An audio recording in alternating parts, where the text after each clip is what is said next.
भूमितीचा पहिला धडा, भूमितीच्या मूलभूत संकल्पना. या ठिकाणी आपण इयत्ता 9वी मध्ये गणिताचे 2 भाग बघणार आहोत. भाग 1 हा बीजगणित आणि भाग 2 हा भूमिती. दोघांसाठी वेगवेगळी पुस्तकं आहेत आणि दोघेही विषयांचे पेपर वेगवेगळे होतात, 40-40 मार्काचे. तर बीजगणिताचा मागच्या वेळेला आपण धडा बघितला संच. बीजगणितामध्ये आपल्याला एकूण 7 धड्यांचा अभ्यास करायचा आहे आणि हा जो भाग 2 भूमिती ज्याला आपण म्हणतो, यामध्ये आपण एकूण 9 पाठ बघणार आहोत यावर्षी. बीजगणितामध्ये आपण खास करून फक्त अंकगणितीय ज्या काही संज्ञा असतात त्याचा अभ्यास करणार आहोत. तर भूमिती म्हटलं की भौमितिक आकृत्या. तर त्यासाठी सर्वप्रथम आपल्याला भूमितीच्या मूलभूत संकल्पना माहिती पाहिजे. 3 मूलभूत संकल्पनांचा अभ्यास यावर्षी आपल्याला करायचा आहे, त्या म्हणजे बिंदू, रेषा आणि प्रतल.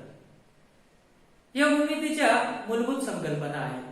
यांच्या साहाय्यानेच इतर कुठल्याही भौमितिक आकृत्यांची निर्मिती केली जाते. या संकल्पना तशा तुमच्यासाठी नवीन नाहीये. मागील इयत्तांमध्ये आपण ह्या संकल्पनांबद्दल बरंच काही शिकलेलो आहोत. फक्त आज आपण उजळणी करूया. तर सुरुवात करूया बिंदूपासून. सर्वात पहिली संकल्पना म्हणजे बिंदू. कुठल्याही अणुकुचीदार गोष्टीने, पेन्सिल, पेन, सुई, एक टिंब जर आपण कागदावर काढला तर त्याला आपण बिंदू असं म्हणतो. इंग्रजीतील कुठल्याही एखाद्या कॅपिटल अल्फाबेट म्हणजेच अक्षराच्या साहाय्याने आपण बिंदू दर्शवू शकतो. जसं मी याला दाखवले बिंदू ए, म्हणजेच थोडक्यात याचे वाचन तुम्ही कसं करणार, बिंदू ए.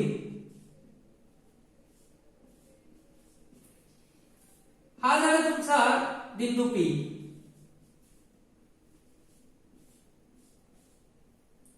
हा तुमचा झाला बिंदू एम. बऱ्याचशा वेळेला बिंदू म्हणण्याऐवजी आपण फक्त एम असं सुद्धा म्हणतो. तर बिंदू हे अणुकुचीदार वस्तूने काढलेला एखादा टिंब असतो, हे लक्षात घ्या. त्यानंतर पुढची जी संकल्पना आहे ती म्हणजे रेषा.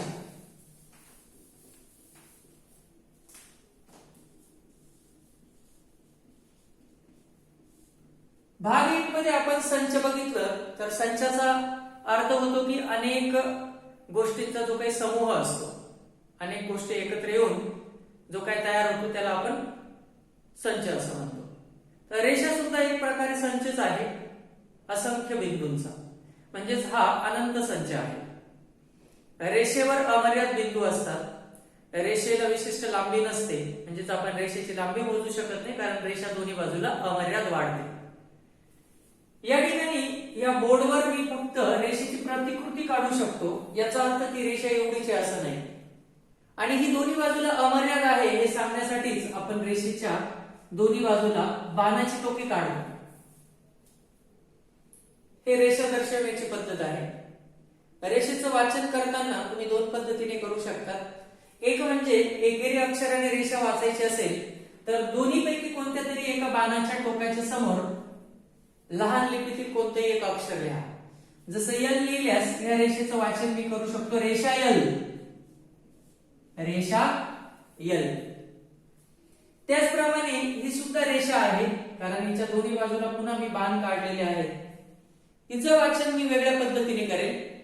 बाणाच्या समोर एकेरी अक्षराने वाचण्याऐवजी जर तुम्ही रेषेवर कुठेही 2 बिंदू घेतले, या बिंदूला ए आणि या बिंदूला मी बी नाव दिलं, तर हिचं वाचन मी रेषा ए बी असं करू शकतो. जेव्हा तुम्ही 2 बिंदूंच्या साहाय्याने रेषा वाचतात तेव्हा ते बिंदू रेषेवर असले पाहिजे. याला तुम्ही रेषा बी ए असं सुद्धा म्हणू शकतात. ए बी आणि बी ए चा अर्थ एकच झाला. आणि जसं मी सांगितले की रेषा अमर्याद असते, त्यामुळे तुम्ही रेषेची लांबी मोजू शकत नाही. त्याचप्रमाणे ही रेषा इथे संपली असा सुद्धा अर्थ नाही आणि इथे संपली असा सुद्धा अर्थ नाही. ही पुढे अमर्याद किती लांब आहे आणि इकडे किती लांब आहे हे आपण सांगू शकत नाही. थोडक्यात रेषा अनंत बिंदूंचा समूह आहे, म्हणजेच तो एक प्रकारे असंख्य बिंदू संचय आहे. तर हे झालं रेषेच्या बाबतीत. तिसरी महत्वाची संकल्पना म्हणजे प्रतल. प्रतल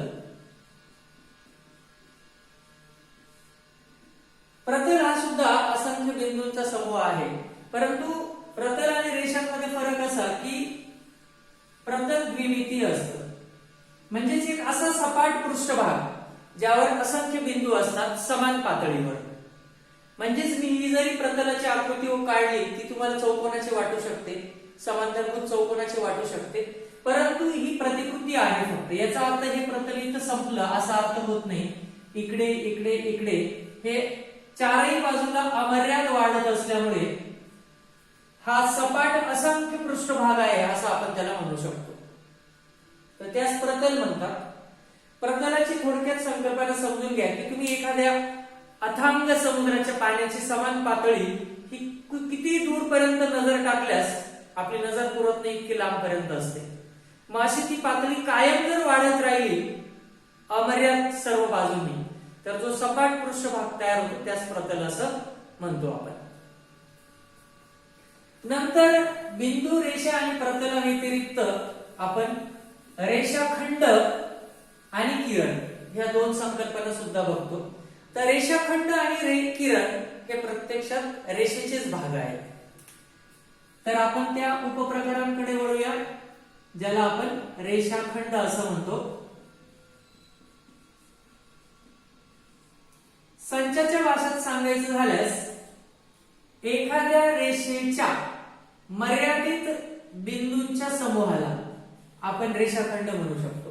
म्हणजे जर मी हिला पुढे असं डॉट डॉटने वाढवून इकडे बाण काढला आणि इकडे वाढवून इकडे बाण काढला तर ती रेषाच तयार झाली असते. परंतु आपण हा अमर्याद भाग आणि हा अमर्याद भाग जर काढून टाकला तर मर्यादित बिंदूंचा समूह तयार झाला. म्हणजेच याला आता आपण बाण काढण्याऐवजी बिंदू दाखवले जे त्या रेषाखंडाचे अंत्यबिंदू आहेत.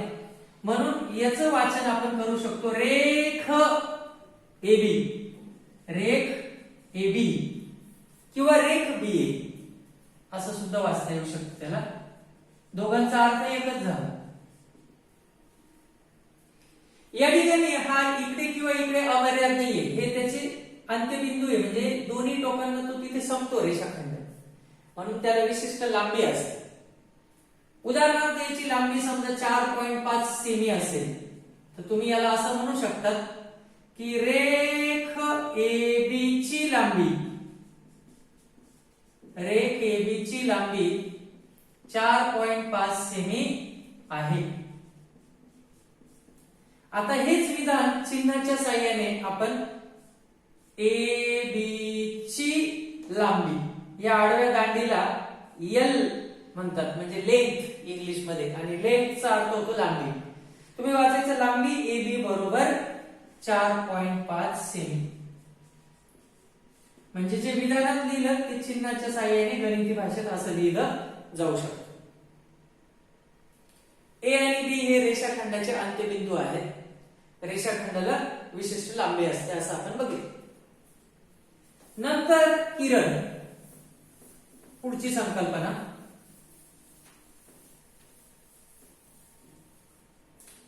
किरण हा सुद्धा एक प्रकारे रेषेचाच विशिष्ट भाग असतो.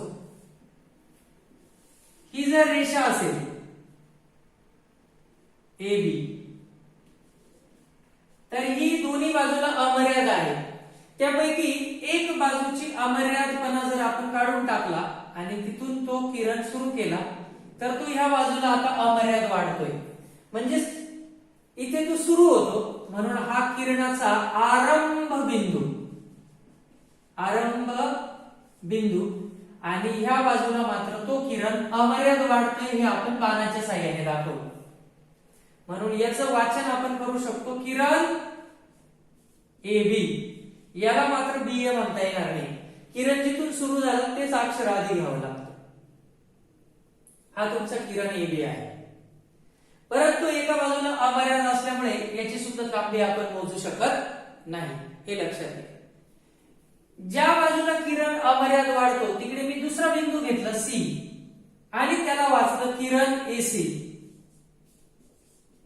तर फक्त अंत्यबिंदू समान पाहिजे, म्हणजे अंत्यबिंदू नाही आरंभ बिंदू, बाकी पुढच्या बाजूला कुठेही अक्षर घेतलं तरी त्या दोघेही किरणांचा अर्थ एकच होतो, फक्त आरंभ बिंदू आणि दिशा समान पाहिजे. पुढे तुम्ही कोणत्याही बिंदूला वाचलं तर तो वेगळा किरण होत नाही, म्हणजे किरण ए बी आणि किरण ए सी वेगवेगळे नाही, एकाच किरणाची नावे आहेत, कारण आरंभ बिंदू दोघींकडे सेम आहे आणि एकच दिशेकडचा बिंदू आपण घेतलाय. ते हे झालं किरणाच्या बाबतीत. तर ह्या भूमितीच्या मूलभूत संकल्पना होत्या. यानंतर आपण वळणार आहोत बिंदूंचे निर्देशक आणि अंतरे. अतिशय महत्वाचा टॉपिक आहे, याच्यावर बरेच प्रश्न विचारले जातात. बिंदूंचे निर्देशक व अंतरे, बिंदूंचे निर्देशक व अंतरे. त्यासाठी सर्वप्रथम आपण एक संख्या रेषा काढूया. अशी रेषा जिच्यावर संख्या लिहिलेल्या असतात त्याला आपण संख्या रेषा असं म्हणतो. संख्या रेषेवर मध्यभागी शून्य असतो आणि शून्याच्या उजवीकडे धन संख्या असतात, जसं 1 2 3 4, आणि डावीकडे ऋण संख्या -1 -2 -3 -4 अशा पद्धतीने. नंतर बिंदूंचे निर्देशक म्हणजे काय. आता ह्या प्रत्येक बिंदूला जर मी काही ना काहीतरी नाव दिलं, जिथे अंक लिहिलेला आहे, जसं याला मी ओ म्हटलं, हा ए बी सी आणि डी बिंदू आहे, याला पी, याला क्यू, याला आर आणि याला एस. आता या दोन अंकांच्या दरम्यान पण असंख्य बिंदू आहेत. आता प्रत्येकाला नाव देणं आपल्याला शक्य नाही, आपण फक्त ज्या पूर्णांक संख्या आहेत त्यांना आपण नाव दिली. तर एखाद्या बिंदूशी निगडीत जी संख्या असते तिला त्या बिंदूचा निर्देशक असं म्हणतात. बघा, अतिशय महत्वाची गोष्ट सांगतोय मी. बिंदूशी निगडीत संख्येला, बिंदूशी निगडीत संख्येला त्या बिंदूचा निर्देशक म्हणतात. त्या बिंदूचा निर्देशक म्हणतात.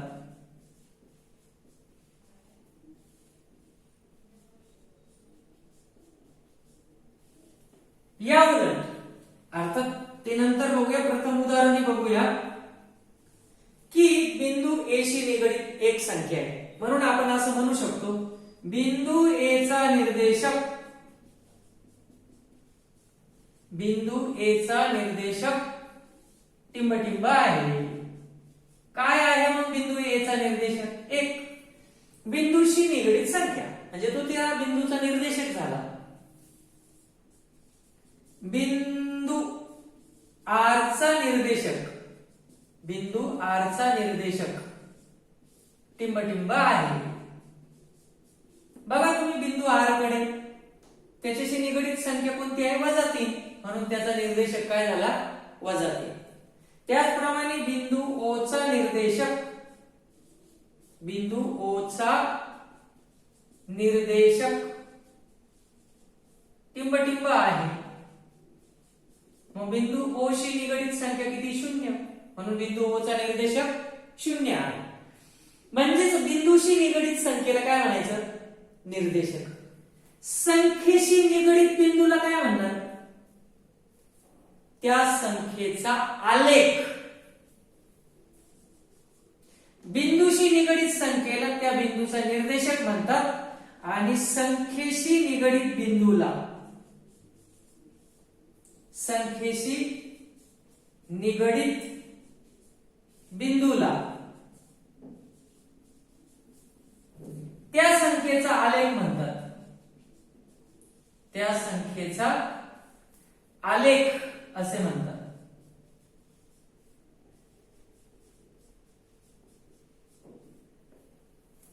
उदाहरणार्थ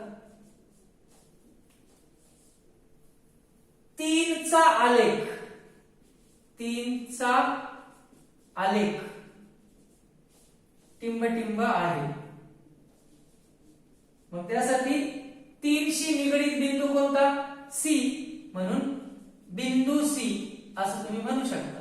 बिंदू सी. 3 चा आलेख बिंदू सी आहे. या उलट असाही प्रश्न येऊ शकतो, -1 हा टिंबटिंब बिंदूचा निर्देशक आहे.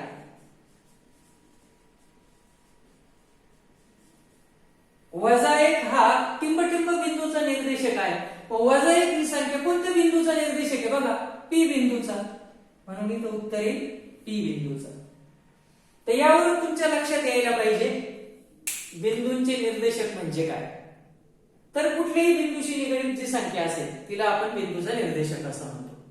आता संख्या रेषेवर डावीकडच्या उजवीकडच्या रेषा नेहमी उजवीकडच्या संख्या नेहमी मोठ्या असतात, तर डावीकडच्या संख्या नेहमी लहान असतात. यावरून तुमच्या लक्षात आलं असेल की 1 आणि 4 मध्ये कोण मोठा? 4 मोठा, 1 लहान. -1 आणि -4 मध्ये कोण मोठा? -1 मोठा, कारण तो उजवीकडे. -4 लहान, कारण तो डावीकडे. नंतर -2 आणि 1 याच्यात कोण मोठा? 1 मोठा, कारण तो उजवीकडे. -2 डावीकडे.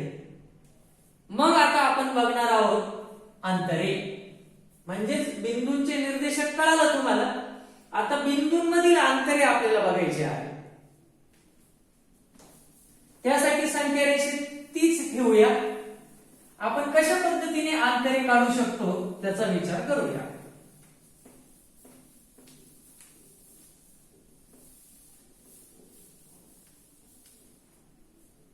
सर्वप्रथम आपण कोणते तरी 2 बिंदू घेऊया. उदाहरणार्थ बिंदू ए आणि बिंदू डी यांच्यामध्ये किती अंतर आहे? तर 1, 2, 3 घरांचा अंतर आहे. म्हणजेच आपल्याला उत्तर 3 मिळायला पाहिजे. मग इथे आपण असं म्हणूया, बिंदू ए व डी मधील अंतर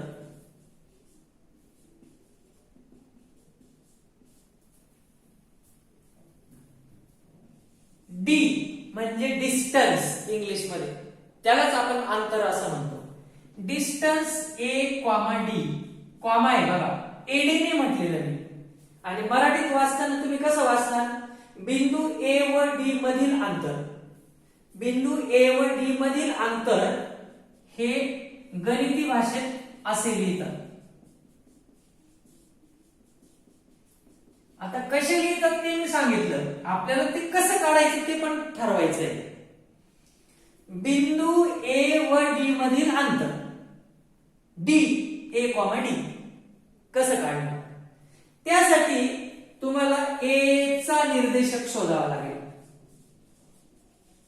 बघा, ए चा निर्देशक काय दिलेला आहे? 1. त्याचप्रमाणे डी चा निर्देशक शोधावा लागेल. काय दिलाय तो? डी चा निर्देशक 4. याच्यामध्ये कोण मोठा आहे ते पण ठरवावं लागेल. 4 मोठा आहे, म्हणून ए व डी मधील अंतर मोठ्यामधून लहान वजा करायचा. म्हणजे 4 वजा 1, तर उत्तर मिळालं 3. आणि 1, 2, 3 घर आहे बघा त्यांच्यामधील अंतर. तो खूप सोपा आहे दिलेल्या 2 बिंदूंमधील अंतर काढणं. जर त्या 2 बिंदूंचे निर्देशक तुम्हाला माहित असतील तर. जर निर्देशकाच्या किमती डायरेक्ट दिलेल्या असतील तर तुम्ही त्या वापरू शकतात अशा. आणि कधी कधी संख्या रेषा दिलेली असेल तर तुम्हाला संख्या रेषेवरून त्या किमती शोधाव्या लागतील. जसं इथे आपण संख्या रेषेवरून किमती शोधल्या. लक्षात येते? म्हणजेच ज्या 2 बिंदूंच्या दरम्यानचं अंतर आपल्याला काढायचं आहे त्या दोन्ही बिंदूंचे निर्देशक शोधा. कोण मोठा आहे ते ठरवा. तुम्हाला 2 संख्यांमधील कोणती संख्या मोठी आणि कोणती लहान ते तर ओळखता येतच. आणि ते ओळखता आल्यानंतर मोठी मधून लहान संख्या वजा करा. जे उत्तर येईल तेवढं अंतर त्या 2 बिंदूंमध्ये असतं. तर याच्यावरील काही उदाहरणे बघूया. मी संख्या रेषा थोडी वरती शिफ्ट करतो म्हणजे आपल्याला उदाहरणं बघता येतील.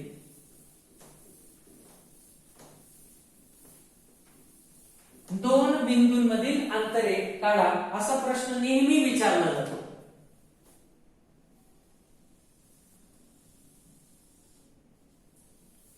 ही आहे आपली संख्या रेषा 0 1 2 3 4 5 -1 -2 -3 -4 आणि -5. हा O बिंदू आहे, हा A B C D आणि E, P Q R S आणि T. सर्वप्रथम आपल्याला विचारलेला आहे D ऑफ B, E कसं काय?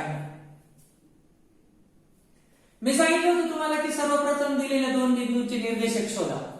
मग आपण असं म्हणूया B चा निर्देशक शोधा संख्या रेषेवरून. B चा निर्देशक आहे 2. त्याचप्रमाणे E चा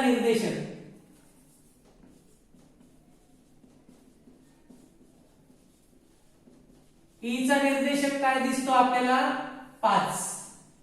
आणि ह्या दोघांमध्ये कोण मोठा आहे? 2 आणि 5 मध्ये कोण मोठा आहे? तर 5 मोठा आहे 2 पेक्षा. म्हणून अंतर B, E बरोबर मोठ्यातून लहान वजा करायचं. 5 - 2 तर उत्तर मिळालं 3. खूप सोपं आहे. दुसरं आहे अंतर S, C. तर पुन्हा एकदा S चा निर्देशक शोधूया आपण. S चा निर्देशक संख्या रेषेवर आपल्याला किती दिसतोय? -4. C चा निर्देशक बघा, C चा निर्देशक कुठे दिसतोय तुम्हाला? 3. आणि आता तुम्हाला ठरवायचंय की -4 मोठा की 3 मोठा. तर धन संख्या ह्या नेहमी ऋण संख्यांपेक्षा मोठ्याच असतात. म्हणजे 3 मोठा आहे -4 पेक्षा. तर -4 डावीकडे तर 3 उजवीकडे, आणि उजवीकडील संख्या मोठ्या असतात. म्हणून बिंदू S व C मधील अंतर म्हणजे मोठी संख्या वजा लहान संख्या, परंतु लहान संख्या -4 आहे. म्हणजे आपल्याला इथे कंस टाकून -4 लिहावा लागेल. आणि मग पुढच्या स्टेपला 3 + +4 आणि 3 आणि 4 7. तुम्ही नीट बघा, S पासून C पर्यंत एकूण 7 घरे, 1 2 3 4 5 6 7. तर अशा पद्धतीने तुम्ही अंतर काढू शकता. अंतर नेहमी धनच येतात, ऋण किंमत यायला नाही पाहिजे ही कधीच, लक्षात घ्या. नंतर तिसरं डिस्टन्स P, T म्हणजेच P व T मधील अंतर. पुन्हा आपण आपल्या नियमित पद्धतीने P चा निर्देशक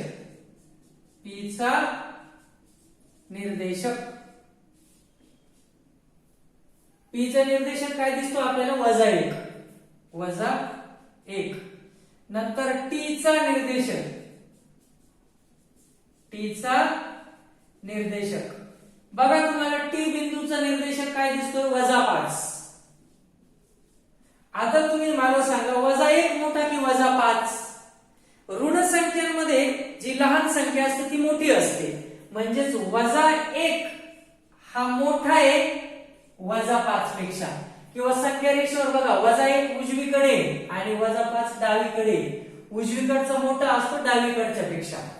आणि म्हणून अंतर P, T बरोबर मोठी संख्या जी -1 आहे वजा लहान संख्या जी -5 आहे, म्हणजे ती कंसात लिहावी लागेल. आणि मग -1 हे वजा वजा अधिक झाले आणि एक वजा आणि एक अधिक असेल तर आपण दोघांची वजाबाकी करतो. 5तून 1 गेला 4. हेच त्यांच्यामधलं अंतर.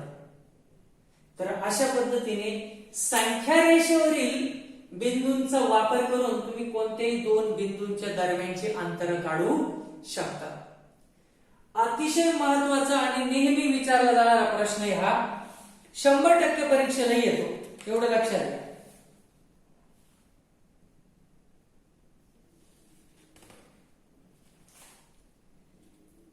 यानंतर पुढचा महत्वाचा टॉपिक आहे दरम्यानता. जर 3 व्यक्ती एका सरळ रेषेत उभ्या असतील तो कोणत्या व्यक्ती त्या दोघांच्या मध्ये आहे हे सांगणं म्हणजे दरम्यानता. उदाहरणार्थ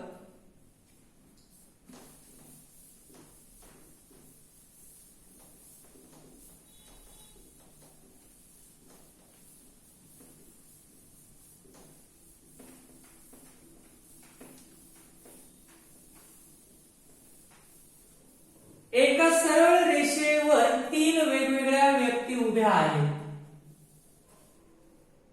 या बिंदूवर पूजा, या बिंदूवर यश आणि या बिंदूवर श्रेया उभी आहे. तर आपल्याला असं दिसतं की पूजा आणि श्रेयाच्या दरम्यान मध्ये मध्यभागी नव्हे, एकदम मध्यस्थानी मिड पॉइंट मध्यबिंदू वेगळा. मला असं म्हणायचंय की ह्या दोघांच्या मध्ये कुठेतरी यश उभा आहे. म्हणजेच मी असं म्हणेन यश हा पूजा व श्रेया च्या दरम्यान आहे, च्या दरम्यान आहे. याला दरम्यानता असे म्हणतात, दरम्यानता असे म्हणतात. मग आता मला ही दरम्यानता दाखवायची असेल कोण कोणाच्या मध्ये, तर मी कसं लिहीन, पूजा, यश आणि श्रेया. आणि या ठिकाणी या रेषांचा अर्थ काय झाला की यश हा पूजा व श्रेयाच्या दरम्यान आहे. जर आपण ह्या व्यक्तींना हटवलं आणि या ठिकाणी मी बिंदूंची नावं दिली तर मी आता असं म्हणेन की बिंदू बी, यशऐवजी मी तिथं बी लिहिलंय, बिंदू बी हा पूजा आणि श्रेयाच्या जागेवर मी काय म्हणेन, बिंदू ए व बिंदू सी च्या दरम्यान आहे आणि यालाच आपण दरम्यानता म्हणतो. आणि या ठिकाणी हे विधान काढून मला आता कसं लिहावं लागेल, A dash B dash C. आणि याचा अर्थ होतो की बी बिंदू ए व सी च्या दरम्यान आहे, मध्यबिंदू नव्हे. मध्यबिंदू म्हणजे तो एकदम मध्यभागी असतो, दोन्हीकडून समान अंतरावर. इथे तसं नाही कळत आपल्याला, आपल्याला एवढंच कळतं की हे दोघं कडेला आहे आणि हा त्यांच्या दरम्यान कुठेतरी आहे. याला आपण दरम्यानता असं म्हणतो. आता दरम्यानता ओळखण्याचा सगळ्यात महत्वाचा मुद्दा काय की जर बी बिंदू ए आणि सी च्या दरम्यान असेल तर ए आणि बी या दोन बिंदूंमधलं अंतर तुम्ही मोजा. समजा हे 4 सेमी असेल, नंतर बी व सी च्या दरम्यानचं अंतर तुम्ही मोजा. समजा हे अंतर 6 सेमी असेल तर जे कडेचे बिंदू आहे ए आणि सी यांच्या दरम्यानचं अंतर या दोघांच्या बेरजे इतकं म्हणजे 6 अधिक 4 म्हणजे 10 सेमी असलं पाहिजे. आणि ए व बी या दोन बिंदूंच्या दरम्यान जे अंतर असतं त्याला आपण डी ए कॉमा बी असं म्हणतो. या दोघांचं अंतर आपण कसं दाखवणार, डी बी कॉमा सी म्हणजेच बी व सी च्या दरम्यानचे अंतर, ए व बी च्या दरम्यानचे अंतर आणि ए आणि सी च्या दरम्यानचं अंतर कसं दाखवणार आपण? ए व सी च्या दरम्यानचे अंतर. पण जर ही दरम्यानता सत्य असेल तर हे अधिक हे बरोबर हे असं विधान नेहमी काय होतं? सत्य. म्हणजेच जर A dash B dash C असेल तर हे विधान सत्य असतं, किंवा जर हे विधान सत्य असेल तर हे विधान सत्य असतं. मग या ठिकाणी दोन बिंदूंची दरम्यानता तुम्ही कशी ओळखणार? तर त्यासाठी जे बिंदू दिलेले आहेत, समजा 3 बिंदू असतील पी क्यू आणि आर, पी क्यू आणि आर, पण कोण कोणाच्या मध्ये आहे हे आपल्याला माहिती नाही. त्यासाठी पी आणि क्यू यांच्यातलं अंतर काढा, क्यू आणि आर यांच्यातलं अंतर काढा, पी आणि आर यांच्यातलं अंतर काढा, आणि जे सगळ्यात मोठं उत्तर येईल, समजा हे खूप मोठं उत्तर आलं, तर तेवढी किंमत ह्या दोघांच्या बेरजी इतकी आहे का बघा. समजा हे 7 असेल, हे 11 असेल आणि हे 4 असेल, तर हे सगळ्यात मोठं अंतर, आणि उरलेल्या दोघांची बेरीज करून बघा, 7 आणि 4 किती होतात? 11. जर हे दोघं सारखेच येत असतील तर याचाच अर्थ क्यू आणि आर बिंदू कडेला आहे आणि पी बिंदू त्यांच्या दरम्यान कुठेतरी आहे, असं त्याचा अर्थ झाला. कळलं का?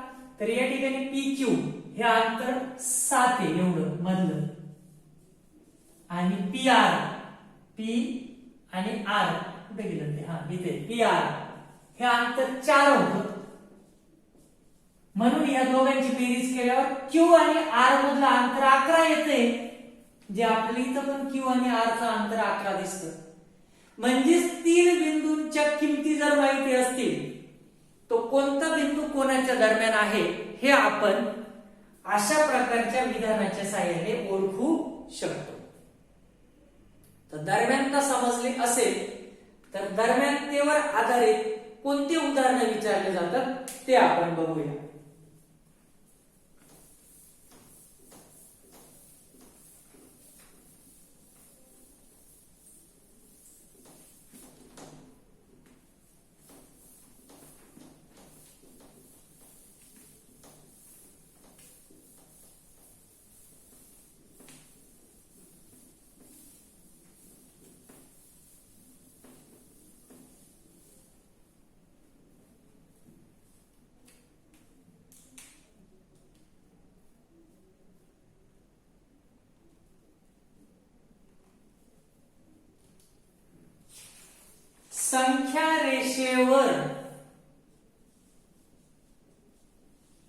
संख्या रेषेवर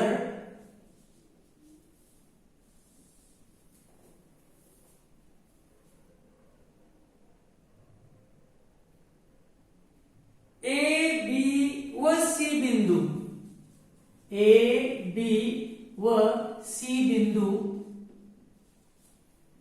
असे आहेत की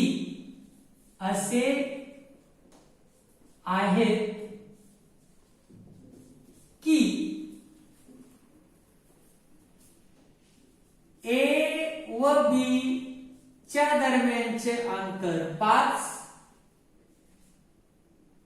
बी व सी च्या दरम्यानचे अंतर 11 व ए व सी च्या दरम्यानचे अंतर 6 आहे. तर दरम्यानता सांगा. म्हणजेच तुम्हाला हे ठरवायचं आहे की यामध्ये कोणता बिंदू कोणाच्या दरम्यान आहे. सर्वप्रथम तुम्ही दिलेल्या गोष्टी लिहून घ्या. डी ए कॉमा बी किती आहे? 5. डी डी कॉमा सी किती आहे 11 आणि डी ए कॉमा सी किती आहे 6. तर यामध्ये सगळ्यात मोठं जे अंतर असेल त्या अंतराला 1 नंबरचं विधान असं नाव आहे. तर डी बी कॉमा सी हे सगळ्यात मोठं अंतर आहे म्हणून आपण त्याला काय म्हटलं 1 नंबर. आणि उरलेल्या दोघांची बेरीज करा. डिस्टन्स ए कॉमा बी म्हणजे ए व बी च्या दरम्यानचं अंतर अधिक ए व सी च्या दरम्यानचं अंतर याची किंमत काढूया. ए आणि बी च्या दरम्यानचं अंतर 5 दिलेलं आहे अधिक ए आणि सी चं 6 दिलेलं आहे. तर याचं उत्तर आपल्याला किती मिळतं ए कॉमा बी अधिक ए कॉमा सी बरोबर 11. याला 2 नंबरचा म्हणा. आता याची एकट्याची किंमत 11 आहे आणि या दोघांची बेरीज 11 आहे. याच्यावरून तुम्ही काय म्हणू शकता विधान 1 व 2 वरून विधान 1 व 2 वरून तुम्ही असं म्हणू शकता की हे बी व सी च्या दरम्यानचं अंतर ह्या दोघांची बेरीज इतके कोणाच्या ए व बी च्या दरम्यानचं अंतर अधिक ए व सी च्या दरम्यानचं अंतर. म्हणजेच हे 2 बिंदू कडाचे असले पाहिजे आणि बी आणि सी जर कडेला असेल तर मध्ये कोण असला पाहिजे ए. म्हणून बी डॅश ए डॅश सी हीच तुमची दरम्यानता. तर तुम्ही फक्त एवढंच लिहू शकता किंवा दरम्यानता सांगा हे शब्दात लिहू शकतात की बिंदू ए हा बी व सी च्या दरम्यान आहे. बी व सी च्या दरम्यान आहे. अशा पद्धतीने आपण दरम्यानता लिहू शकतो सांगू शकतो. तर दरम्यानतेवर आधारित अशा पद्धतीने उदाहरणे विचारतात. पुढचं एक उदाहरण बघूया.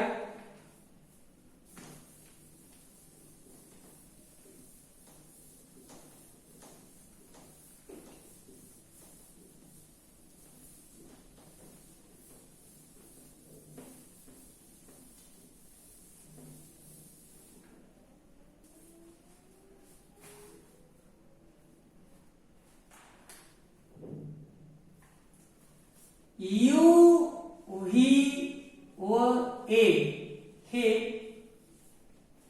एका सरळ रेषेतील 3 गावे आहेत.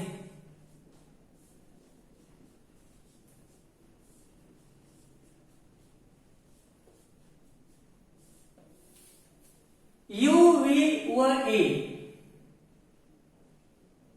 यू व्ही व ए हे एका सरळ रेषेतील 3 गावे आहेत.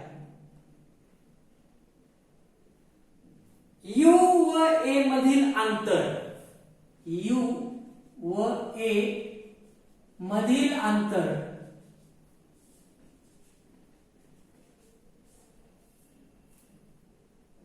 215 किलोमीटर कॉमा व्ही व ए मधील 140 व्ही व ए मधील अंतर 140 किमी व यू व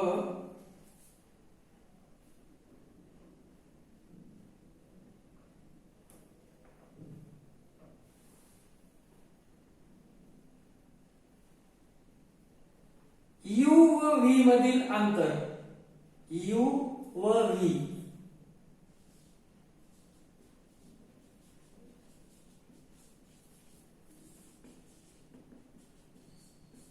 75 किमी आहे.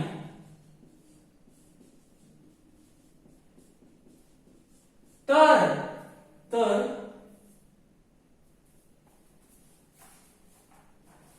कोणते गाव कोणत्या कोणत्या दोन गावांच्या दरम्यान आहे? कोणते गाव कोणत्या दोन गावांच्या दरम्यान आहे?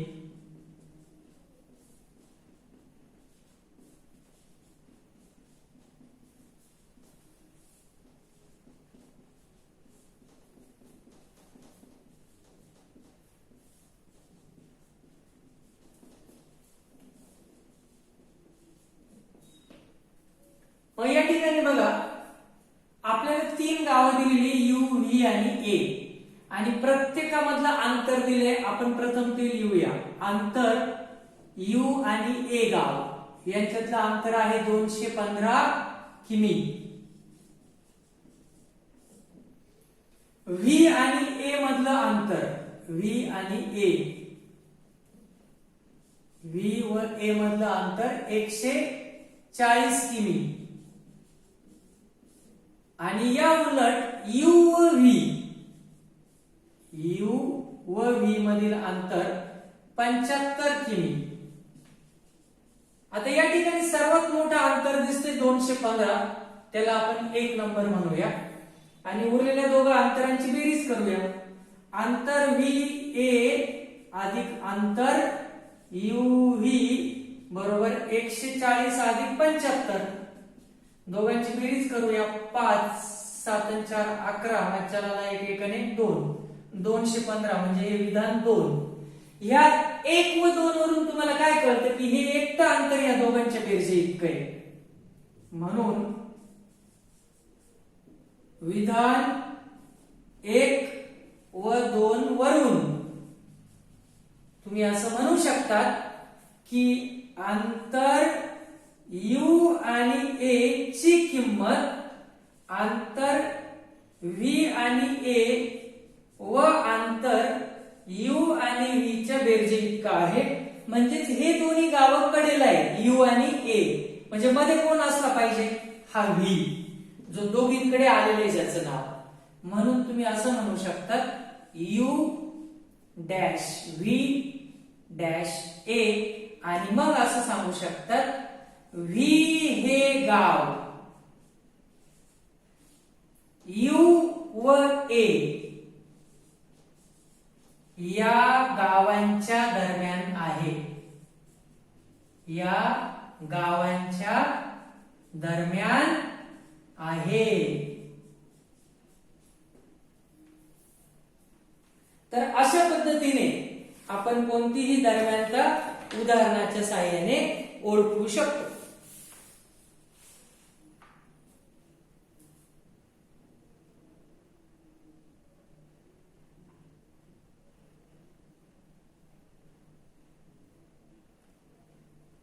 आता या ठिकाणी आपल्याला एक अजून प्रश्न विचारलेला आहे.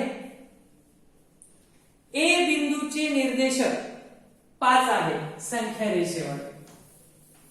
संख्या रेषेवर ए बिंदूचे निर्देशक 5 आहेत.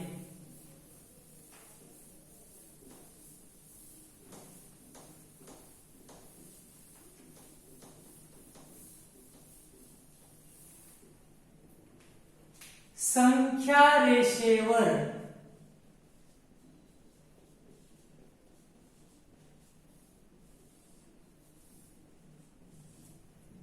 ए बिंदूचे निर्देशक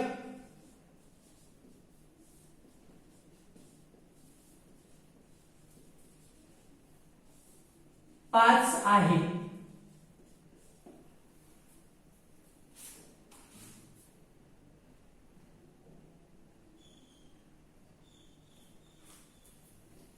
तर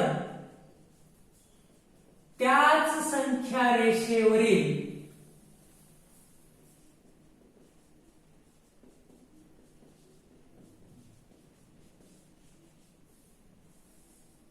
बिंदू ए पासून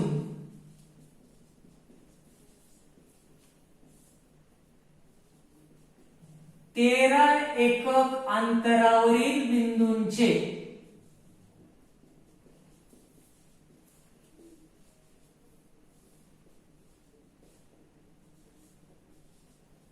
निर्देशक काढा.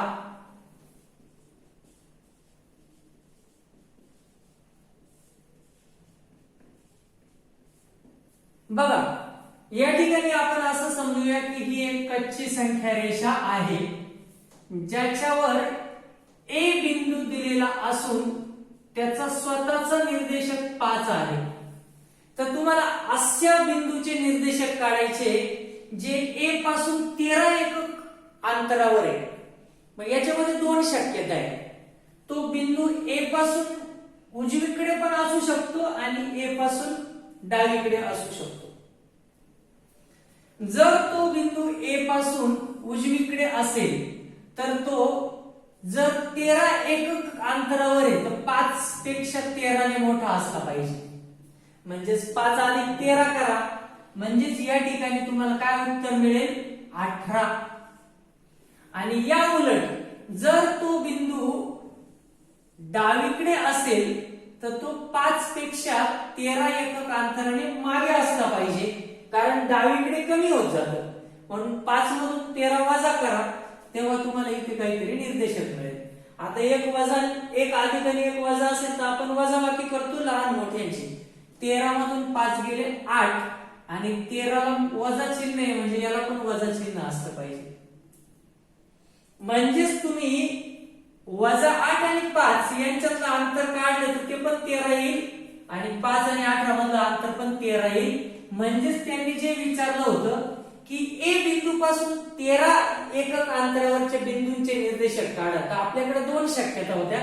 उजवीकडे मिळाला तो 18 आणि डावीकडे मिळाला तो -8. म्हणून ए बिंदू पासून 13 एकक अंतरावरील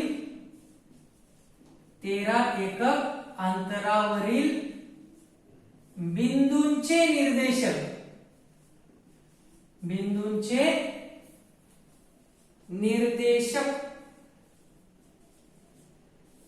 -8 व 18 आहेत. तर असे सुद्धा प्रश्न परीक्षेला दरम्यानता या टॉपिकवर विचारले जाऊ शकतात. तर आज आपण इथेच थांबूया. पुढच्या लेक्चरला आपण बघणार आहोत काही अशा प्रकारची गृहीतके जी युक्लिडने मांडलेली आहे. गृहीतक म्हणजे काय आणि त्याच्या आधारे आपण प्रमेय कशी सिद्ध करू शकतो, प्रमेय सिद्ध करण्याच्या दोन पद्धती आणि प्रमेयांचं एक उदाहरण आपण बघणार आहोत. कशा पद्धतीने आपण प्रमेय सिद्ध करू शकतो म्हणजे हा धडा संपेल. अतिशय छोटा सुटसुटीत धडा होता. आज आपण अर्धा पाठ बघितलेला आहे धड्याचा. त्याच्यावर आधारित उदाहरण संग्रह 1.1 आणि 1.1 तुम्ही सोडवून काढायचा आहे. जे काही आज मी शिकवलं त्यातले बरेचसे महत्त्वाचे टॉपिक व्हिडिओ पॉज करून तुम्ही लिहून काढायचे आहे. पुन्हा लेक्चर बघायचं आहे आणि त्यानंतर प्रॅक्टिस सेट 1.1 म्हणजे अभ्यास 1.1 सोडवायचा आहे.